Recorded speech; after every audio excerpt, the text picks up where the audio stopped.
Hello! Welcome to Easy 8's Online Painting Club, Season 2! How exciting is that? So, like last week, we had our last episode of what I've been calling Volume 1, and now we're moving into our second year of live stream hobby club painting stuff.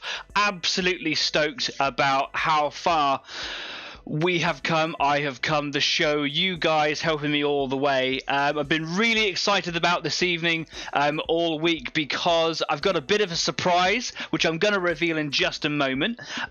First things first, I'd just like to say that I've had, again, echoing from the early days of when Easy 8 first started, I've been having some really serious audio problems this evening. And in the interest of professionalism, in the interest of transparency, as always, I'd like to just kind of put it out there that we may encounter some problems with audio this evening. If it becomes really unbearable for you, if it is really poor quality, let me know straight away, because there is one ultimate solution that we can do to it. I'll get into that in just a moment. If you are new here to Easy 8, I'm hoping that there's a few new people out there because we've gone around a little bit lately, which is great. But we're not a tutorial. There's loads of that already out there on YouTube, so go and have a good look elsewhere for if you want proper YouTube demonstrations and tutorials and things. That's what we're about. We are literally a painting club, so you can kind of bring your stuff along, paint, get your stuff painted with a little bit of live company, broadcast to the whole world. And if you look just over there, you can see that our regular viewers are already tuned in. We've got Leslie, we've got Kesslin, we've got Jeff, we've got Luke, who are our 4 main viewers who've come along to join us today. Hi guys, thanks very much for coming along. Thanks for being so supportive every single week.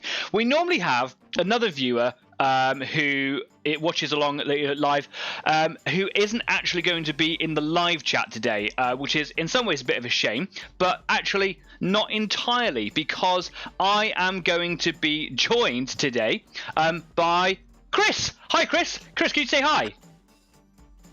Hello. Chris is all the way from Germany, whatever random part of Germany. You are an hour ahead as far as global timelines are considered.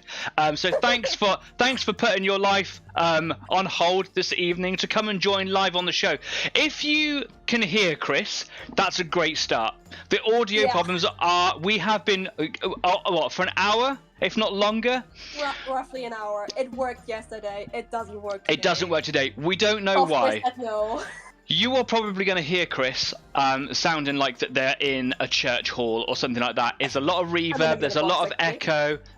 We are really sorry about that. So we thought it was just better to go with that than it was to not have Chris. However, if it's a pain, if it's uncomfortable, if you can't really hear what they're saying, then please, by all means, just let us know, and we'll just cut Chris's feed. So yeah, sorry. Jeff says I've only got sound, no pictures. I will log out and back in. Okay, yeah, cool. Okay. Don't entirely know why that is. Hopefully that's at your end. Do let us know if you're experiencing any problems, because we're not having video problems at this end. Cool, but it's the fun of it, isn't it? Luke says Chris is a little bit quiet. Actually, in the replays that we've been doing the tests, Chris has actually been coming through okay. It might just be because of the position of your device, Chris. It might be, yeah. It might be. Chris gets excited and very loud, so there's probably an advantage to having you at this level. Thanks, Chris, for coming along. It's nice to have you on air. Yeah, and actually, it's a little bit weird being on a different person's stream and not having a guest on my end of the stream. Yeah, right, because you actually have your own live stream with gaming stream, don't you? Yeah, I'm streaming live on Twitch, but I'm not comfortable sharing it because I like my small little community. No, that's absolutely fine. Interestingly, we can see on your camera screen here a picture that with someone holding a cup saying hello, whatever. That is actually artwork that you drew last night preparing for today's show, right? Yeah, I actually had something else planned, but sadly, my art software said, no, I'm not gonna save it. Why should I? I don't get it. Sorry, man. So, yeah. But Chris is a really talented canvas artist and also does a lot of digital stuff as well. So what you're seeing now is actually on Chris's tablet, and I was watching Chris actually live draw animations and this image last night. So like I said in the little briefing for the schedule, it's not all about model painting. It's about having a hobby. I mean, this is all, for me, it's all based around, painting miniatures, painting models and things like that. Leslie has just said, I have pictures and sound, so it's all good. Thanks, Leslie. That's great to know. Adrian's also joined. Yeah, right. Adrian's joined us. Evening. Hi, Adrian. Thanks for coming along. So it's not all about model painting. It's about just kind of generally painting or just hobbies. It just might be a bit of company, a bit of escapism on a Friday evening for you. And I'm just kind of glad to have you all along. But I do understand that because you're friends with Luke, who's over there in the live chat, that the reason that you come to this show is because obviously Luke's into wargaming and is trying to get you into 40k. So you're kind of into the artwork and that side of it. Is that right? Thing is, what Luke is constantly trying to do is get me boys.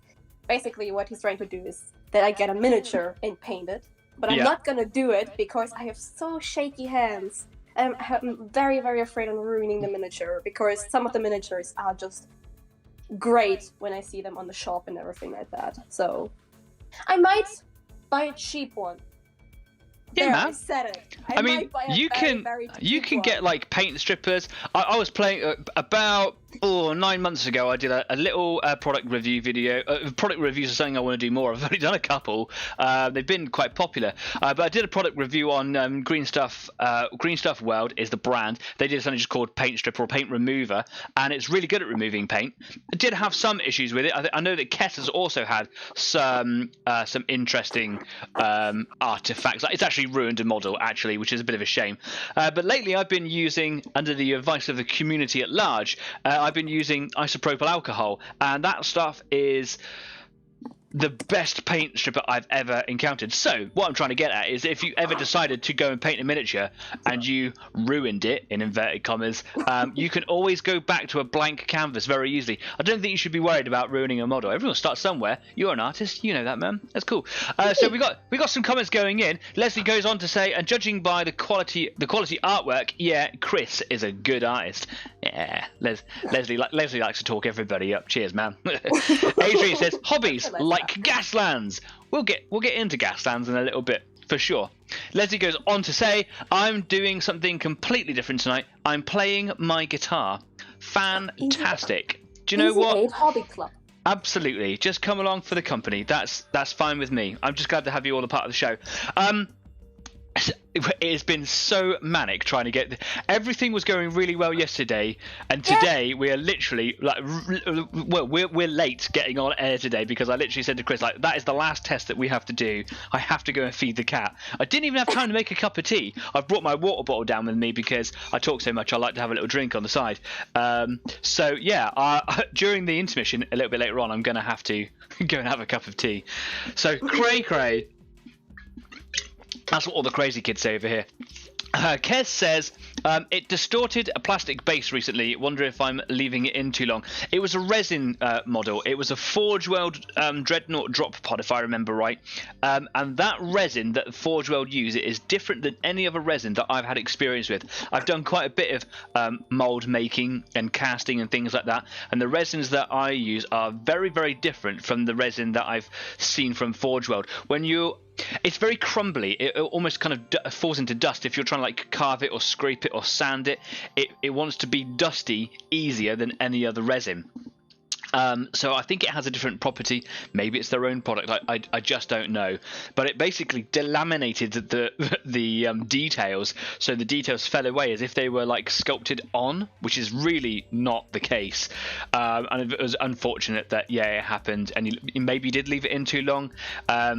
it's just one of those things, isn't it? I highly suggest isopropyl alcohol from here on in. It's what I'm going to be using. I use it in my airbrush now. I've discovered it because I was trying to learn how to do grimdark painting a little while ago. Isopropyl alcohol. It's very aggressive, so if you're using it as a technique to reduce grimdark shading, for example, use it so gentle. So if you think that you're going in and then going gentle, go gentler, because it's really aggressive. It will take it right back to the bare plastic with the slightest touch. Jeff says, I'm back. What did I miss? Not a lot, just a lot of talking about what everyone's doing this evening. I would love to, and Chris would love to know what you guys are up to this evening. Yeah, we want to know. Talk to us about it, man, because... Talk. I got in contact with Kyle just earlier on as well today. He says to pass on his best to everybody. He's super busy. Hopefully we'll be watching it back on playback, and he hasn't told me what he's doing this evening because he's so busy. But yeah, I've got company, so we're going to have a chit chat all the way. Yeah, whoop. Unless obviously the quality gets so bad, you guys should say because hopefully you can hear music. Hopefully you can hear Chris in a church. Hopefully you can hear me nice and clearly. So what I'm going to be doing tonight, and that metal box, What are you going to be doing tonight, Chris? I have actually something planned, which I have put off for months because reasons, sometimes just lack of motivation, and that is, I hope it shows soon. Yeah, we can see. That is a miniature that I have been sent by a friend. Do you know what? I'm gonna zoom in on your camera feed here. Here we go. Check that out. Oh my god, that's amazing. So yeah, basically these are the Sisters of Battle. Yeah. That is the original model from the Games of Workshop. Yeah. And basically, what I'm doing is turning into a sketch because I might turn it into a painting and an actual canvas painting later. Oh, I see. I can see now. It's so small on my laptop that I thought that was a painting that you drew. I was like, whoa, shut the fridge. You did that? I can see that now it's a model. Yeah, okay, it's an actual cool. Model. Yeah, right. I'm not taking credit for the very, very cool model, people. It basically, when I turn this off and turn this on, you can actually see. I'm gonna zoom a little bit. Oh, so that's your drawing over the top. That is incredible. Is that all done? Is that all done on tablet? It's all done on tablet. If I would actually do it on paper, I'm not feeling comfortable on using it on paper just yet. But again, just getting a feel for the figurines, getting a feel for the ladies, basically. Yeah. And basically just getting a rough idea on what I want to do with them and getting inspiration and everything like that. That's cool. So that's what I'm gonna work on. So yeah, we can definitely see some heavy influencing here from Luke, who obviously has been painting up the Sisters of Battle models himself, and and here you are working hard away at this bit. Man, that is so detailed on just a simple tablet. I couldn't even do that with crayons. Yes. Normally, the app I also use normally shows how long you spend on a picture. Right. Sadly, they removed that feature, which is a little bit annoying. Oh, that's a shame. Yeah, but I'm figuring stuff out on the way. Yeah, maybe sometimes you don't really need to know how long you've been working on something, because it tells you how long you've absorbed your life into something.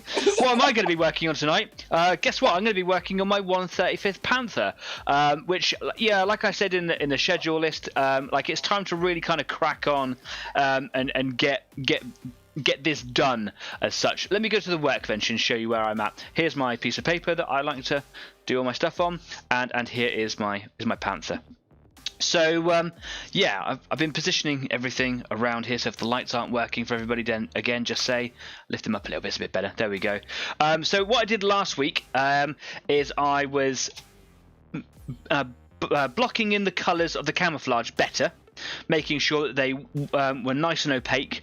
And I was just kind of using the shade version of the colours to sort of block in, or sort of block in, but kind of low light the edges of them a little bit. And now I'm just going to go through in certain areas and I'm going to use the highlight colours, and then I'm going to see if I can kind of blend those transitions together. I don't really know what I'm doing. It looks a little bit rudimentary and a little bit rustic, like I've not really kind of thought about it. I haven't. I'm just having fun playing around with it. So for example, you can see here, this thick line, or this heavy line here, the transition from the sort of the lighter tone to the darker tone is a little bit stark. It goes blip, blip. The contrast is just really, really sudden.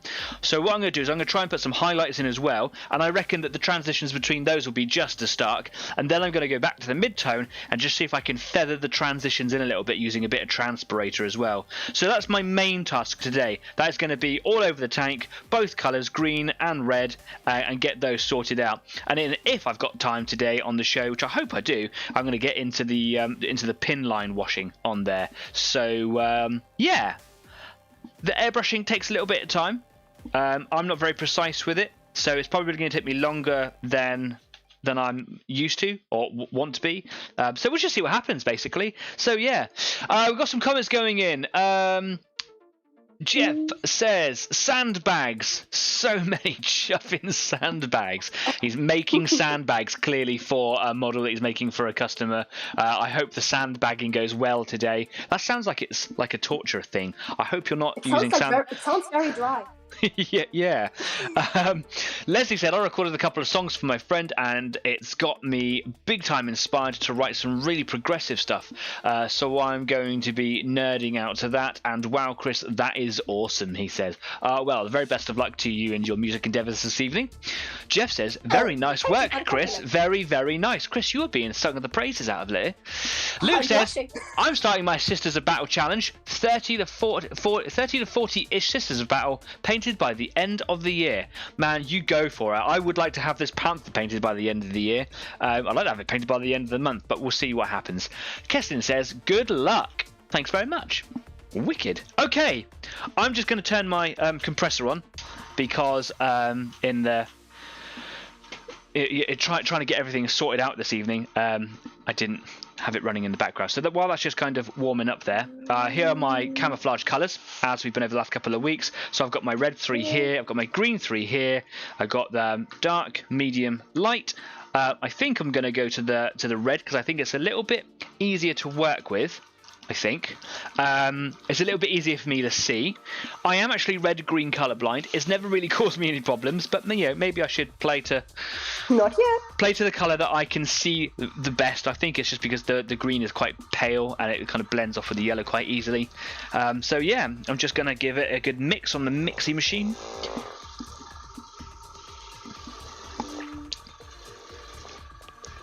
I'm currently thinking if I get my other pencil out, it was so much easier.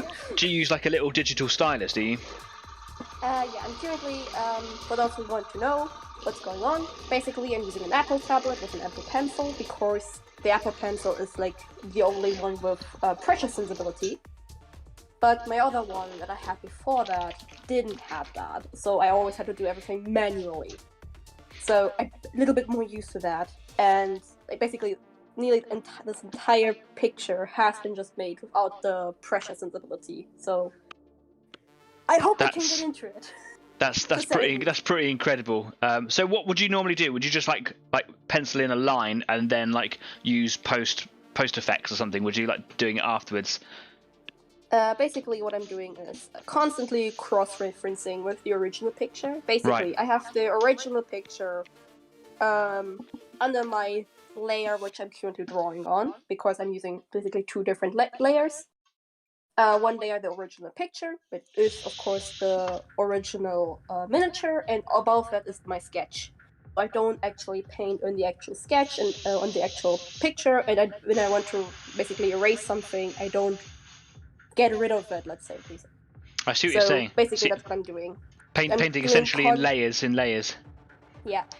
And basically what I'm doing is constantly cross-referencing with the original one to basically see where this is going, so I don't do anything wrong, especially with the color, because I also work with colors on some aspects, especially with the red, because I like red. You're a fan of red, are you? Yeah, I like red. I find red a bit of a mixed bag. Like I certainly have colours that I'm better at working with. I really enjoy working with greens. Greys can be really satisfying as well. Blues, like deep ocean blues. I haven't really had an awful lot of experience with blue. I've had some luck with it. Yellows can be really temperamental when it comes to paints, but I've had some good sort of results when it comes to my Tyranids. So maybe I talked too soon with that. Colours that I really struggle with, black and white, because Oh, yeah, that can be hard to work with. Yeah. But again, I'm not using like a lot of black and white because for those who want to know, I'm working more with watercolors and acrylic paints. And basically using black and white there is a little bit of a sin. So yeah, a sin. Yeah. Like, you don't mix your colors with it because it will just make them into mush. You don't really use it except if you want to do some more outlining, to say the least. Right. So that's all you're really gonna do with it, or you want to like make actually something black, but you don't even use black. You use either a very dark gray or a very deep brown. It's really interesting to get someone else's sort of take on how to use colours, and because there are essentially rules when it comes to colours or paints or techniques, but rules are there to be broken as well. But you got to work out carefully which rules have been put in place because they work, so do it. Yes, because pink is the best color. Do you know, when it comes to pink, in terms of clothing, I'm a man, I can admit it, I rock pink. But I'm getting a bit fat in my older years, so I wear a lot of black now and darker colours because it hides shadows, so it makes you look better. I always wear dark colours, mostly black. I don't even wear white. I just have black things and dark stuff in my on the stream, of course. Black shirt, white t-shirt, looks pro. Looks pro. That's what I tell myself. Jeff says that the sandbags are for 28mm Vietnam Firebase. Oh, yeah, I've heard you talking about that as one of your customer bookings, commissions. Really interested to see some of that. If anyone is new or doesn't remember, Jeff is the owner of the company purplelinecreations.co.uk. He's got a Facebook page, he's got a website. You should head on over to his Facebook page and have a look at some of the astonishing stuff that he has done. Obviously, he is my dad. Hi, Dad. But so I am a little bit biased, but do head on over because it is incredible stuff, and his stuff is sort of the world after. I hope that Easy 8 becomes as popular and as famous as Purple Creations. It would be great. He's just finished like an Iron Age Mott and Bailey, like giant earthworks and like a mound in the middle. I'm explaining it badly because I'm concentrating on airbrushing, but it's got like a gatehouse and so many wooden stakes. Yeah, it looks fantastic. It's an enormous magnetized structure. It's incredible. Ooh, that actually sounds very interesting. Yeah, have a little look now. Oh, I probably would. Because I think I also heard that name before. Purple Creations? Yeah, I probably heard the name before. Yeah, we talk about it sometimes. I try not to use the show to blag my dad's stuff up, but sometimes when you've got the podium, use it. You're gonna help the family out. Yeah, right. What I'm doing. Okay, I'm actually having quite a bit of fun here. I'm just using the highlights. I'm just putting it where it feels like I should put it. I don't really have an idea on where it should go. I'm just spraying paint.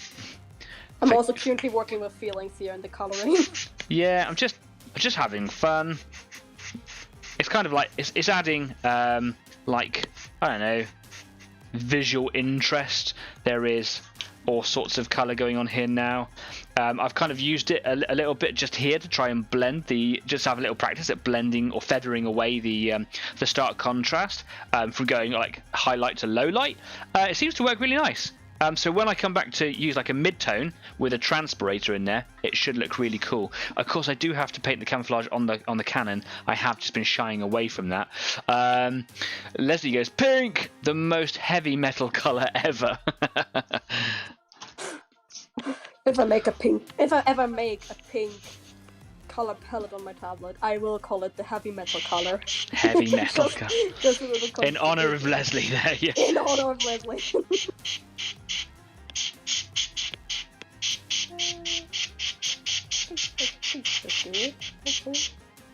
I'm just going with the flow right now. Yeah, man, go with the flow. So I'm just trying to use this pink to again, add a bit of visual interest to some of the areas that I've already painted, and just like raised areas, poking out corners like this little bit here at the edge, just trying to bring a little bit of highlight to there. Yeah, that's cool. I don't want to overdo it with color because I want to keep it like a sketch-like thing. Yeah, I get your idea. But like, kind of want to put some stuff in because I went with it. And so far, it hasn't doomed me just yet.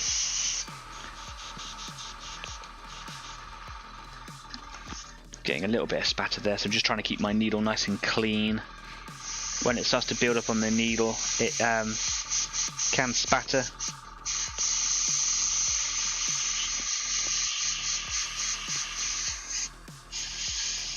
Yeah. I'm feeling I'm missing something on the thing. Like a big chunk. 1 second. Reference. Picture. Import.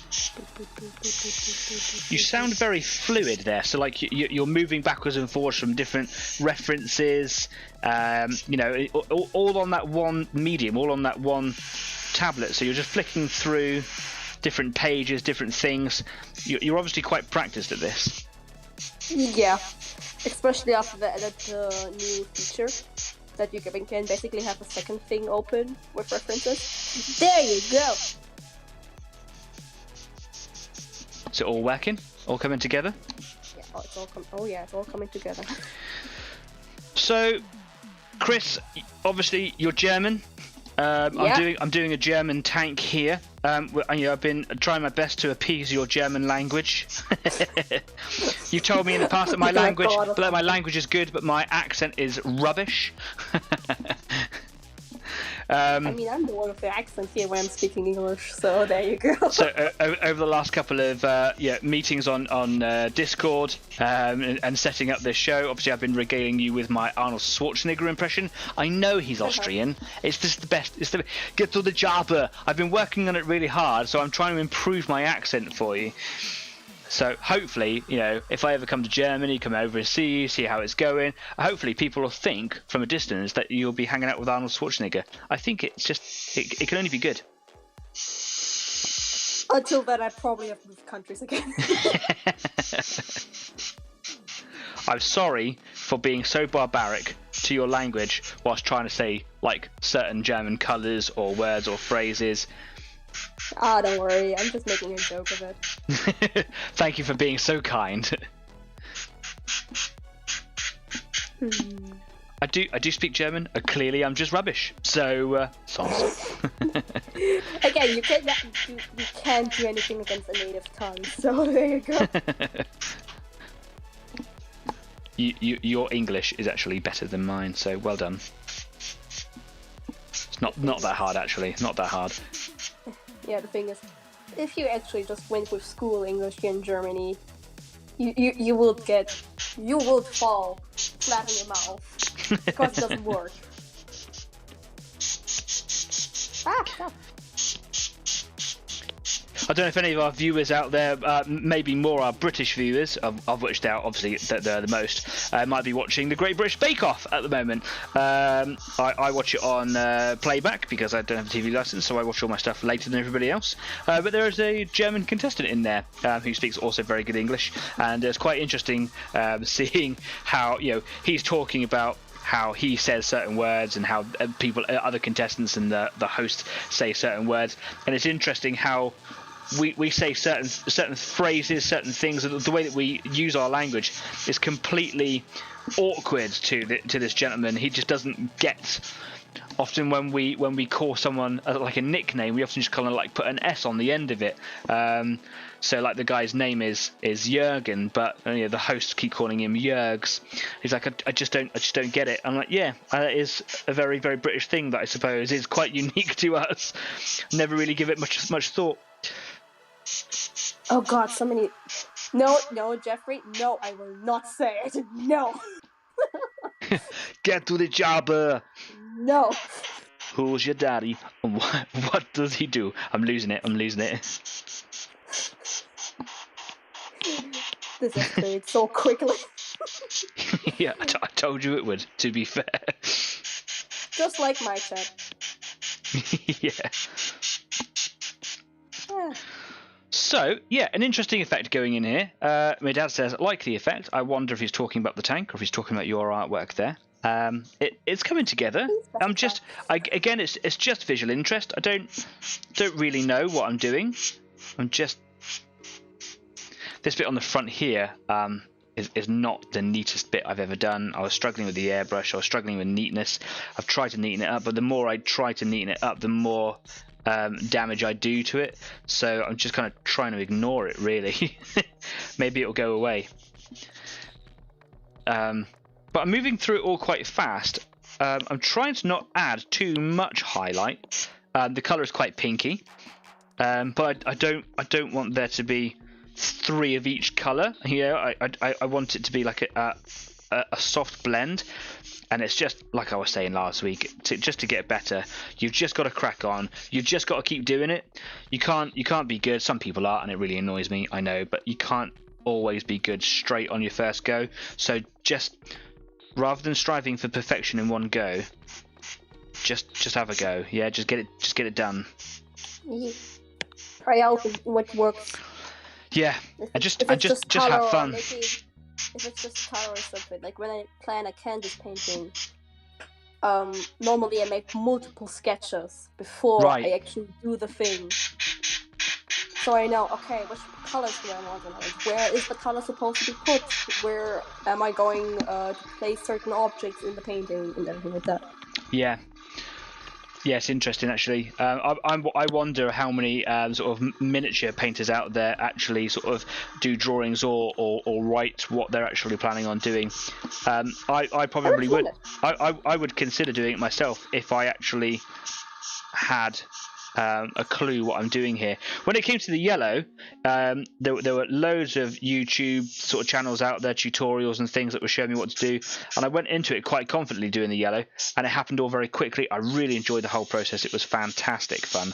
But when it's coming to this camouflage, it's I haven't been able to find anything else about it, so it's really uncharted territory for me. I'm just trying to have fun with it and know that when I come back to it, you know, in a couple of years, and I'm on my, you know, 8th model or whatever of a similar kind, that I'll be able to look back on it with fondness as, you know, my first large model of this kind. So that's that really. I'm just gonna clean the airbrush out here, get the last of that colour paint out there, because I've finished all of that red for now. So just trying to clean it all out. And then I'm going to go on to green, and then of course after that I've got to move straight on to the cannon, because I can't really go anywhere. I keep forgetting about that. I'm just going to put a bit of 50-50 cleaner water mix in the airbrush there. Yeah, I could see people talking in the chat there. Jeff says, there is a model club close to us. Darren has been, liked what he saw, should take a look, see, possibly. Yes, yeah, he actually got in contact with me. Darren's one of our members, for those of you that are maybe watching who don't know who he is. He's one of our members, lives local to where I am, and there is a very good model club, like gathering. I think they get together once or twice a month, and he actually went along to see what it was all about and said it was really good. Again, for me, it's just about having the time.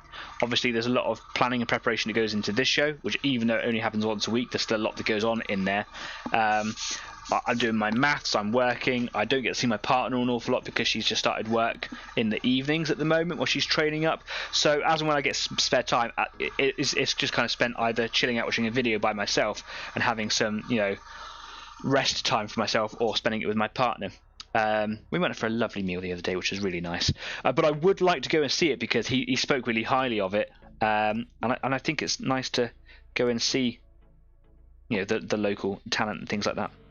Go and support them. Maybe they'll become viewers of Easy 8, so maybe I should get myself over there pronto. Who knows? Who knows? That make little cards, like make little handouts. Little business cards.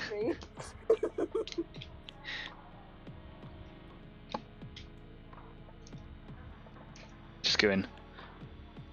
Sales pitch everything. Yeah, okay. That paint has dried with a little layer inside the paint chamber, so I'm just using a little bit of neat cleaner in there, just a couple of drops, just to clean the hopper out there. Giving a little mix around with my rubbishy brush. Let's drop that in there, and I'm just going to purge this. How's the artwork coming on, Chris? I'm actually going to focus in. I'm going to focus in on your screen so we can see more of it. It looks like I haven't done anything. It's because I've worked on the other models and the other figurines instead of the next person. I'm currently working on the next person. That is 1 second. This one. There you go. There, that one. And basically, I'm working on that part. So you've got layers there, haven't you? So you've got the picture of the model in the background and your artwork over the top. Is that right? Yeah. Currently, I have, as you can see, I have the background color. Then I have the actual picture, and then I have my actual sketch over it, which I can turn and turn off. Right. So yeah, and currently I'm working with the next person here. So let's see where this goes. How long typically do you normally spend on a sort of a canvas, roughly this sort of detailed? On an actual canvas, if not doing the tablet thing, a few months at least. Oh currently, wow! So you take quite a long time on the whole process then. Yeah. Basically, an actual canvas, like a real life canvas, takes a few months. If lucky, only 1 month, depending on how much energy I have to spare. Do you ever get like painting fatigue, like when you get through it, like I just want to finish this, I hate it now? Yeah. And then when I look back at it, I'm like, oh god, I hate it. I should have taken my time. Oh god, I should have just let it rest. It's funny because me and my dad, Jeff, in the live chat there, we both say the same thing. Obviously, me about painting miniatures, and him about making some of the really big builds that he's done, the really detailed stuff. Is that it starts off really exciting, and then you get halfway through and like, I just want this to be over. I'm going to throw myself off a bridge. It gets a little bit much, you know. It's interesting to know that other artists feel the same, and it's not just me at my noob level. I think that's not just like doing straight art, just overall having creative hobbies or hobbies in general. Like when you like, I don't know, do fight, when you like do like hobbies like sports or something like that, and you know, feeling it like you're like, oh, I don't want to go to that club, or I don't want to do this music piece, or I don't want to write the next passage to a book I'm currently doing. I think you always have like these little like, let's say burnout, but more like little. But yeah, burnout is a good word. It's a good word for it. So I'm now moving on to my green, and the green's colours are much more liquidier, so they come out with very little pressure on the airbrush. So I'm trying to be very, very careful, and I'm just starting on the turret again. And I'm just going to be adding just some very gentle tones. That is feathering in beautifully. This is why I like green. It's wonderful. I mean, there are also some great green shades out there. Great green! Ha! I don't know why that's funny. Maybe that's a language thing. Great green, unless I'm missing something. Don't worry.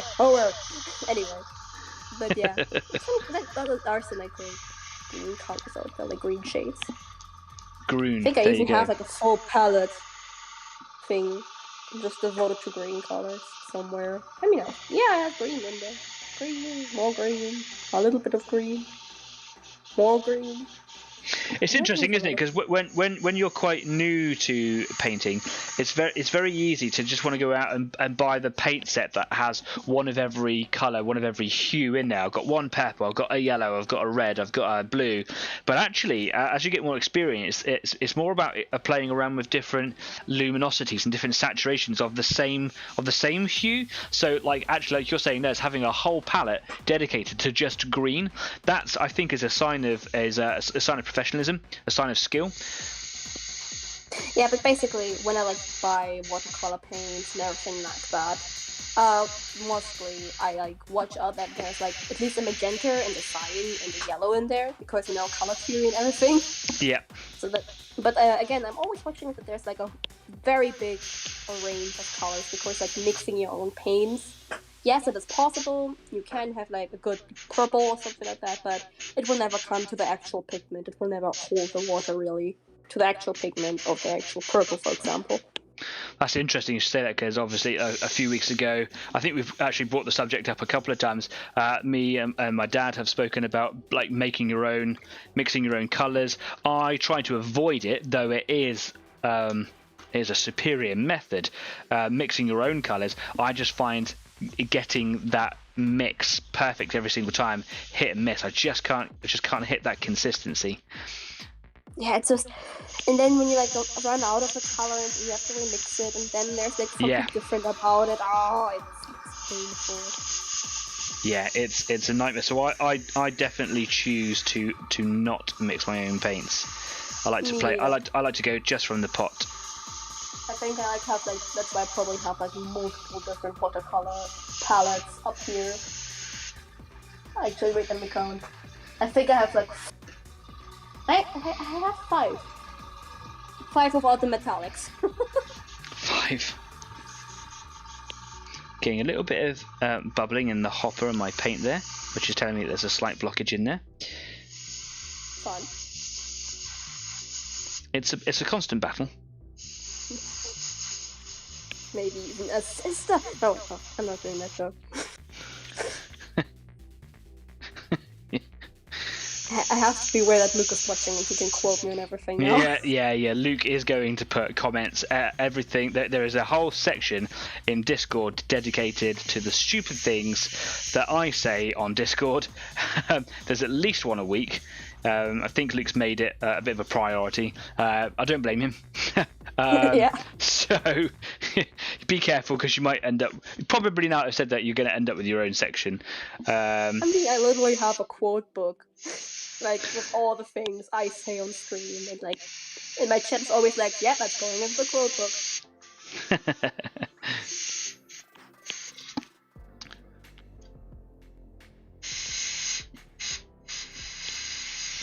I can see that some other comments going in there. I'll be right there, guys.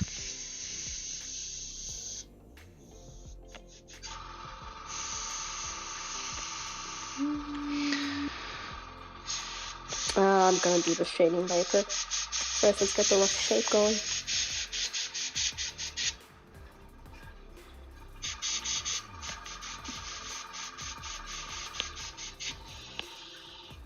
The green is drying on the needle so quickly.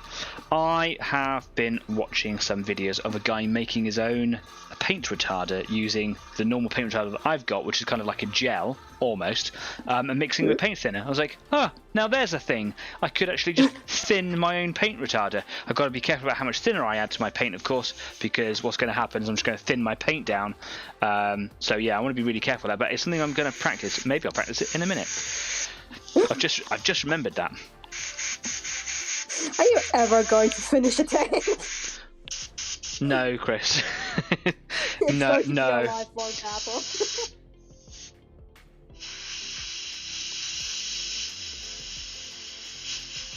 I actually have to get the reference picture in again.